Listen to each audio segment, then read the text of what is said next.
Alright, ladies and gentlemen. Yes, it's my third video for the day. I am a video whore now. Okay, basically, I'm doing a really quick tutorial on how to install virtual machines. I'm using Sun VirtualBox. This is version 3.0.4, R50677. And you could get that. Just Google for it. It's a free download. Pretty easy to install, uh, especially on Windows. Alright, this is pretty much what you get. This is when you open it up, you get this. And then I've already installed PCBSD today, so this would be blank. So what you're gonna do is you're gonna click on New, or you do the keyboard shortcut Control N. And it's gonna say Welcome to the new virtual machine wizard. Because in Windows we use wizards and we roll 10-sided dice and we fight dragons. That's right. We're going to hit next. And this is the part where VM or VirtualBox is going to ask you what you want to name your operating system. Now you can choose to name it whatever you like.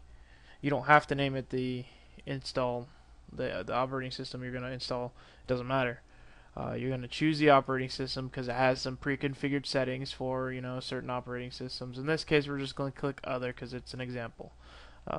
DOS, NetWare, blah blah blah, Other, and I'm going to name it Example, yada yada, Example. Next, okay. This screen, it's pretty obvious. There's a memory screen. It's going to tell you how much memory you want to dedicate to this virtual machine. I usually set it safely at about 512, depending on the operating system. If you're working on any operating system that's older than, let's say, Windows XP, then you can, set it down to 56, possibly even lower. But I'd like to stay safe at about 512. We're going to go next. This is where it's going to ask you to create a boot hard drive or create a virtual hard drive or load an existing hard drive. Now the great thing about virtual machines, if you don't want to install a virtual machine, if you don't want to go find an ISO image, which it's really not hard to do, then you can go find the VDI files or the pre-configured, pre-installed virtual machines, and then go here, click Use Existing Hard Drive, find where it is on your computer, use it, and then go next. In this case, for this example, I'm just going to do create a new hard disk. Okay, this wizard will help you create a new virtual hard disk for your virtual machine.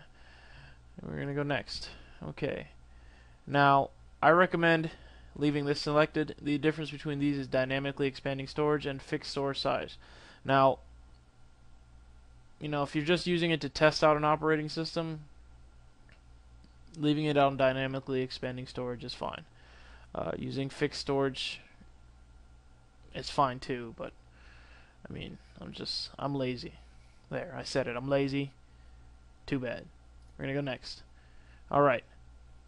Here we get to name the hard disk, and we get to choose where it's going to be saved. And then we're going to go to the hard disk size. Now again, this is the mistake I made before when I was installing PCBSD. I left it at 4 megabytes and it crashed horribly. I'm sorry, 2 gigabytes, and it crashed horribly. Generally, I like to give about 5 gigs plus, just to be on the safe side. Again, these aren't recommended settings. These are settings that I use just to be safe. And we're going to click Next. And it's going to say you're going to create a new virtual hard disk on the following parameters: dynamically expanding storage, finish. Okay, so you're finished. Alrighty, and then here we have the newly created virtual machine. What we want to do before moving any further This is the part where I was talking about earlier about ISOs. You want to make sure that if you have an ISO, you go to settings here. You're going to go down to CD DVD-ROM. If you have the ISO image on a CD, then you want to mount it this way. If you have just the ISO file, then you want to mount it this way. And you want to click on the little icon, find where it is on your computer, add it to the list. If you have an existing list, add it, and then select it by highlighting and click select, and you're okay. And then basically just to start it up, you click start. It'll go through the installation process just like you normally would on any normal computer. Of course, I recommend that if you have it set to the default settings, that you probably want to, once it's finished installing, shut the virtual machine down, remove the ISO image, and restart it, and you should be fine. There are several complications that you might run into, some drivers issues, but I mean that's what you get for running virtual machines. You're going to run into those kind of complications, but for the most part, you're going to have a nice